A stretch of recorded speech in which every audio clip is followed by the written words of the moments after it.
রাধে রাধে বন্ধুরা, জয় গুরু জয়ন্তায় তোমাদের গীতার তত্ত্বসার পাঠ করে তোমাদের শোনাচ্ছিলাম।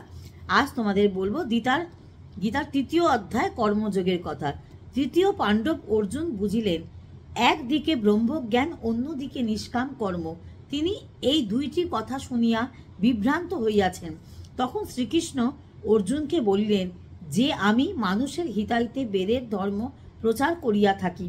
উক্ত বেদে দুইটি পথের সন্ধান বর্ণিত হইয়াছে, একটি জ্ঞান, অপরটি নিষ্কাম কর্মের পথ। যাহারা আজীবন ব্রহ্মচর্যের ব্রতী তাহারই জ্ঞান পথের অধিকারী। ইহাতে কঠোর যোগ সাধনার প্রয়োজন। অতি অল্প লোকেই এই দৃঢ় সাধনায় সিদ্ধি লাভ করে। সে কারণে সাধারণ গৃহীদের নিষ্কাম পথে গমনই শ্রেয়। নিষ্কাম কর্মে মন পবিত্র হয়। মনের পবিত্রতার সঙ্গে সঙ্গে জ্ঞান ও বিশুদ্ধ হইয়া থাকে। যাহারা নিষ্কর্মী তাহাদিগের সর্বদা স্মরণ রাখা উচিত যে সে যে কার্য ব্রতী তাহা তাহার নিজের নয়, শ্রী ভগবানেরই কাজ।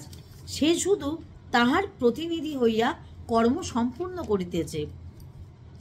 সেই জন্য শ্রীকৃষ্ণ অর্জুনকে অনাসক্তভাবে কর্তব্য পালনের কথা বলিলেন।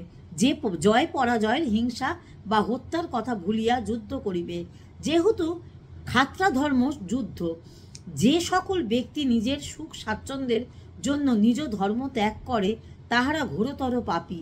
নিজ ধর্মে মৃত্যু শ্রেয়, পরধর্মে অতি ভয়াবহ। মানে এই যে ধর্ম পালন করে যে মানুষ যে বিবাহ করে, এটাও কিন্তু এটাও কিন্তু নিজের ধর্মকে অপমান করা বা সেটাও শ্রেয় নয়। এটা কিন্তু গীতায় বারবার করে বলা হয়েছে, ধর্ম পরিবর্তন করাটা একদম উচিত নয়। যে ধর্মের মানুষ সে সেই ধর্মে পালন করাটাই তাকে সেই জন্যই ভগবান পৃথিবীতে পাঠিয়েছেন। যাই হোক, তোমাদের বলছি, তোমরা শোনো।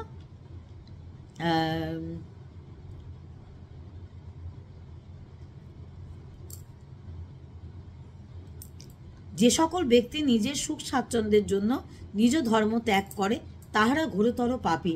নিজ ধর্মে মৃত্যু শ্রেয়, পরধর্মের অতি ভয়াবহ। শ্রীকৃষ্ণর কথা শুনিয়া অর্জুন বলিলেন, হে কৃষ্ণ, তোমার কথা কিছু বুঝিয়াও বুঝিতে পারিতেছি না। তখন শ্রীকৃষ্ণ বলিলেন, অগ্নির যেমন ধূম্রাচ্ছন্ন থাকে, মানুষের জ্ঞানও সেইরূপ রাগ, দেশ, হিংসারূপে ধূম্র জালে সমাচ্ছন্ন।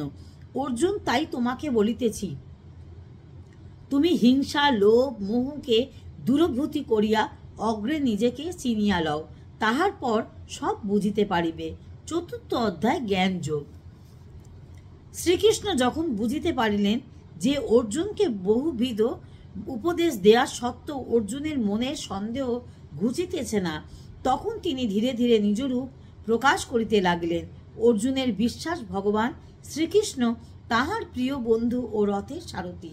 যতক্ষণ না তিনি বুঝিতে পারিবেন যে শ্রীকৃষ্ণ ভগবান, ততক্ষণ তাহার এই ভ্রম ঘুচিবে না।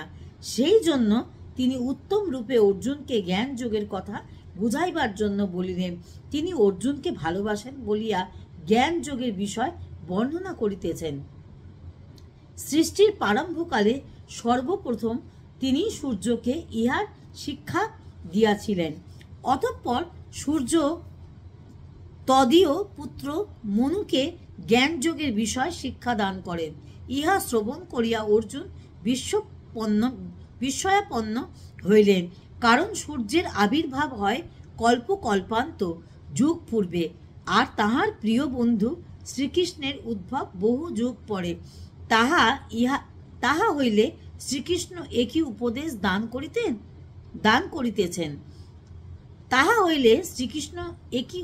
দান করিতেছেন। অর্জুনের মনোভাব বুঝিতে ভগবান শ্রীকৃষ্ণের বিলম্ব হইলেন না। তিনি বুঝিলেন অর্জুন তাহাকে এখনো চিনতে পারে নাই। তখন তিনি অর্জুনকে বলিলেন, সখা, যে এইভাবেই